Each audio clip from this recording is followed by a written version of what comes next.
Këto janë të gjitha ekipet nga Evropa që u kualifikuan direkt për Kupën e Botës 2026 dhe mbrëmja e fundit ishte thjesht spektakolare. 4 emrat e fundit që vulosën biletën për botrorin janë Austria, Belgjika, Skocia dhe Spanja, duke ju bashkuar gjigantëve që e siguruan më herët kualifikimin Gjermania, Zvicra, Franca, Portugalia, Holanda, Norvegjia, Anglia dhe Kroacia.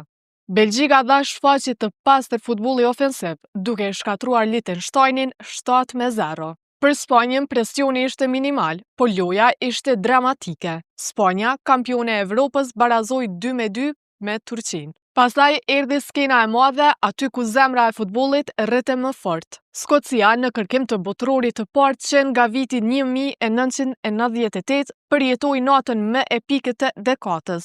Pas një ndeshjeje të zjarrt ndaj Danimarkës, Skocia fitoi 4-2. Ndërkohë luajtën edhe sfida të tjera. Kosova-Zvicra 1-1, Suedia-Slovenia 1-1, Bielorusia-Greqia 0-0, Bullgaria-Gjeorgjia 2-1, Austria-Bosnia 1-1, Rumania-San Marino 7-1 dhe Walesi-Macedonia e Veriut 7-1. Kurse 12 kombëtarët evropianit që shkojnë direkt në Kupën e Botës 2026 janë Austria, Belgjika, Anglia, Franca, Kroacia, Holanda, Norvegjia, Gjermania, Portugalia, Skocia, Spanja dhe Zvicra.